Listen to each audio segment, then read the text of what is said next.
بالله من الشيطان الرجيم. بسم الله الرحمن الرحيم.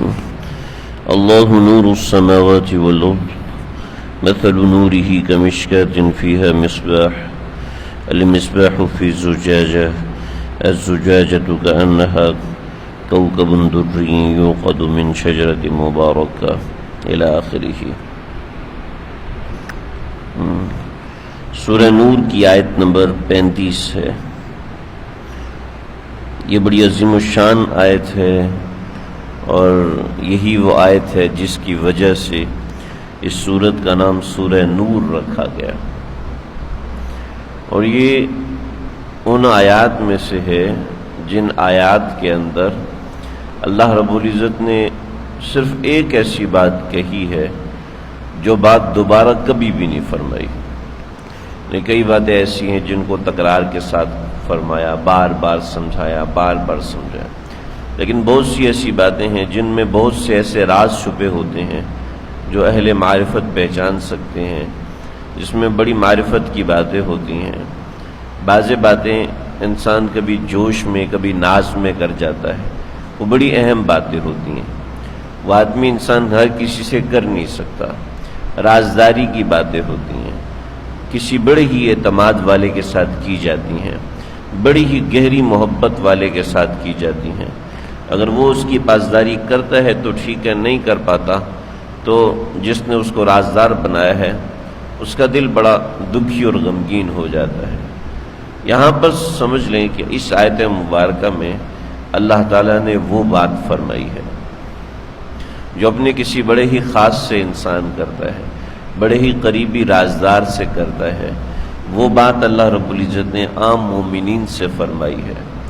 اہل معرفت اس آیت کے اوپر بڑی خاص توجہ دیتے ہیں کہ اس آیت کے اندر ایسے انوارات اور ایسے برکات ہوتے ہیں کہ جس کی وجہ سے بڑا قبض باطن ختم ہو جاتا ہے، جس کی وجہ سے بڑے گناہ کو چھوڑنا ایسے چٹکی بجاتے ہوئے آسان ہو جاتا ہے.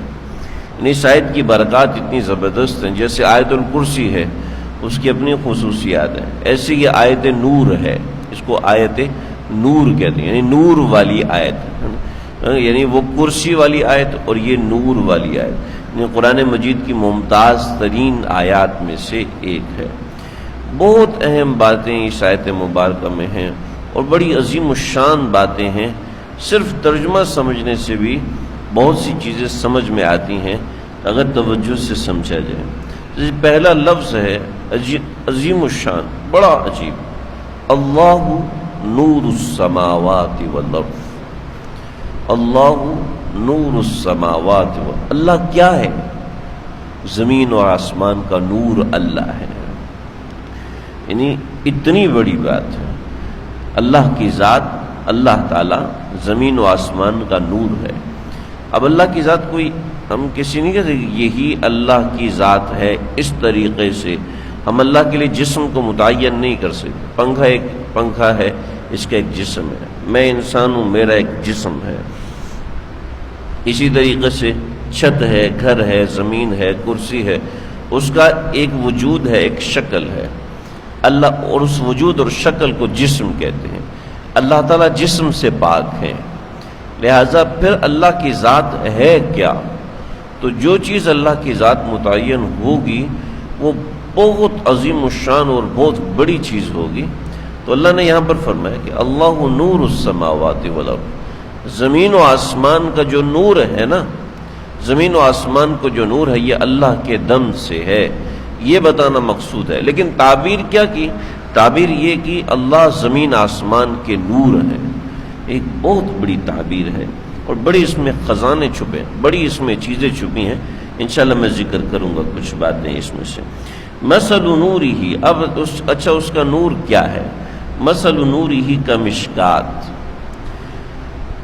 مثل نورہ کمشکات فیہا مصباح، اس کے نور کی مثال ایسی ہے جیسے کہ ایک تاقچہ فیہا مصباح، اس کے اندر ایک چراغ رکھا ہوا ہے. تاقچہ کیا ہوتا ہے؟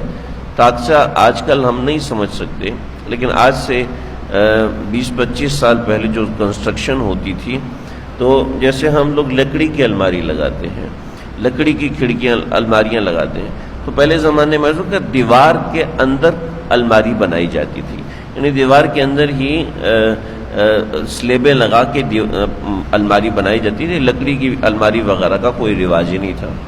اور اس سے تھوڑا سا پیچھے چلے جائیں تو سلیبیں نہیں لگائی جائے بلکہ دیوار مٹی کی بنتی تھی، اور اسی کے اندر ایک چھوٹا سا تاکچہ بنا دیتے تھے، ایک باکس ٹائپ چیز بنا دیتے تھے، جو یعنی دیوار کے اندر سوراخ ٹائپ چیز ہوتی تھی۔ وہ اس لیے ہوتا تھا کہ اس کے اندر مسواک رکھ دیتے تھے، اس کے اندر چراغ رکھ دیتے تھے، اس کے اندر اس طرح کی ضرورت کی 2-4 چیزیں رکھ دیا کرتے تھے، تو چراغ اس میں رکھتے تھے۔ تو ایسا ہوتا تھا کہ وہ تاکچہ ایک سمجھ لیں دیوار میں بڑا ہوا گڑا ہے، دیوار میں ایک چھوٹی سی سمجھ لو الماری ہے، اور اس میں جب چراغ رکھا ہوتا تھا تو چراغ پورے کمرے میں روشنی کو ریفلیکٹ کرتا تھا۔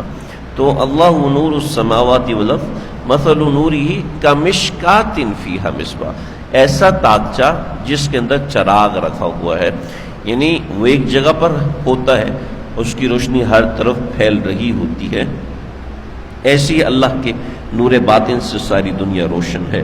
تو اللہ مثل نورہ کمشکات فیہا مصباح، المصباح فی زجاجہ۔ بعض حضرات نے یہ کہا کہ جب اللہ کا نور ایسا، یہودیوں نے یہ سوال کیا، جب اللہ کا نور ایسا ہے جو کہ اس طریقے سے دنیا میں پھیل رہا ہے، تو یہ نور دیوار سے پار تو جاتا نہیں ہے، جب دیوار سے پار نہیں جاتا تو بس اللہ کا نور زمین آسمان پہ کیسے پھیلے گا؟ تو اس کا جواب دیا المصباح فی زجاجہ، یہ بالکل ایسے ہے جیسے کسی چراغ کو آپ نے شیشے کے مرتبان میں رکھا ہو، شیشے کا مرتبان یعنی شیشے میں رکھا ہو۔ یہاں الزجاجہ جو ہے بعض حضرات نے اس کا ترجمہ فانوس سے کیا ہے کہ فانوس میں جو روشنی رکھی ہوتی ہے وہ فانوس کے اندر باؤنڈ نہیں ہوتی بلکہ فانوس سے پار ہوتی ہے، فانوس کی وجہ سے تیز ہو کے پار ہوتی ہے، یعنی روشنی بڑھ جاتی ہے۔ ایسے شیشے کے اندر اگر چراغ کو رکھ دیا جائے تو وہ اور زیادہ طریقے سے پھیلتا ہے، اور بھی اچھے طریقے سے پھیلتا ہے۔ تو ایسے ہی اللہ کا نور اور بھی اچھے طریقے سے پھیلتا ہے۔ تو جس طریقے سے چراغ کی روشنی شیشے کے اندر سے پار ہو جاتی ہے، ایسے اللہ کے نور میں اتنی تیزی ہے کہ وہ آسمانوں سے اور زمینوں سے پار ہو جاتا ہے۔ اور پھر دوسری بات یہ فرمائی کہ مومن کے دل میں جو ایمان ہے، وہ ایمان جو ہے وہ چراغ ہے، اور مومن کا دل شیشہ ہے۔ تو یہ جو شیشہ ہے، یہ اس کے اندر رکھا ہوا ایمان کا چراغ اس شیشے کے ذریعے سے پورے اعمال میں روشنی کو پھینک رہا ہوتا ہے۔ اگر میری نمازوں میں نورانیت نہیں ہے، میرے روزوں میں نورانیت نہیں ہے، تو اس کا صاف سا مطلب ہے کہ اس چراغ میں روشنی نہیں ہے، یا اس شیشے کے اوپر کوئی میل کچیل آ چکا ہے جو روشنی کو باہر نہیں نکلنے دے رہا۔ یہ مختصر سی باتیں ہیں، میں انشاءاللہ اس کی وضاحت کروں گا۔ الزجاجۃ کأنہا کوکب دری، لیکن یہ جو شیشہ ہے نا، یہ عام شیشہ نہیں ہے بلکہ کیسے کوکب دری، یہ تراشا ہوا ایک بڑا زبردست قسم کا ستارہ ہے، یوقد من شجرۃ مبارکہ، اور یہ جلایا جاتا ہے اس تیل سے جو کہ مبارک درخت سے نکالا گیا ہے۔ یعنی ایک عام چراغ ایک عام مٹی کے تیل سے جلتا تھا جس میں بدبو ہوتی تھی، لیکن اس چراغ کی مثال دی کہ اس میں جو تیل ہے خوشبو والا تیل ہے، یعنی زیتون کا تیل ہے، اور اس کا تیل کی آگ بھی بہت تیز اور صاف ستھری ہوتی ہے۔ مٹی کے تیل کے اندر جو آگ جلتی ہے، آپ حضرات میں سے جس نے لالٹین یا چراغ جلتے ہوئے دیکھے ہوں وہ سمجھ سکتے ہیں کہ اس آگ کے اندر ایک کالا پن ہوتا ہے اور اس سے کالک اٹھ رہی ہوتی ہے آگ کے ساتھ ساتھ۔ لیکن جو زیتون کے تیل سے آگ لگائی جاتی ہے اس میں وہ کالا پن نہیں ہوتا، اس میں دھواں وغیرہ کم ہوتا ہے۔ جیسے آپ ہائی آکٹین ڈلوائیں گے تو اس کا رزلٹ اور ہوتا ہے، اور آپ عام پیٹرول ڈلوائیں گے اس کا رزلٹ اور ہوتا ہے، کیونکہ اس میں صفائی ہوتی ہے، صفائی کی وجہ سے وہ ایندھن کسی اور طریقے سے۔ تو ان شجرۃ مبارکۃ زیتونۃ لا شرقیۃ ولا غربیۃ، یہ نہ مشرق سے آئے نہ مغرب سے آئے۔ یکاد زیتھا یضیء ولو لم تمسسہ نار، اس کا تیل اتنا صاف ستھرا ہوتا ہے کہ ایسا لگتا ہے کہ اس کو ویسے ہی آگ لگ جائے گی، یعنی وہ ویسے ہی آگ کی طرح روشن اور صاف ستھرا اور شفاف ہوتا ہے۔ تو جب اس میں آگ جلے گی تو وہ اور کتنا صاف ستھرا ہوگا۔ یہ اس کا مبالغہ بتایا. نور علی نور یعنی روشنی در روشنی ہے. مومن کے دل کا ایمان وہ اس طریقے سے ہوتا ہے. یہد اللہ لنورہ من یشاء، اللہ اپنے نور کے ذریعے سے یعنی ایمان کے اس نور کے ذریعے سے اللہ جس کو چاہیں ہدایت دیتے ہیں. وَيَضْرِبُ اللَّهُ الْأَمْثَالَ لِلنَّاسِ، اور اللہ تعالیٰ ایسے ہی مثالیں بھی لوگوں کے لیے بیان فرماتے ہیں کہ ان کو ہدایت ملی، ان کو ہدایت ملی، ان کو نہیں ملی، ان کو نہیں ملی. اللہ بکل شیء علیم، اللہ ہر چیز کا علم رکھنے والے. اس میں بڑے دقائق ہیں، باریکیں ہیں، بڑی زبردست باتیں ہیں. موقع ہوا تو ذکر کروں گا.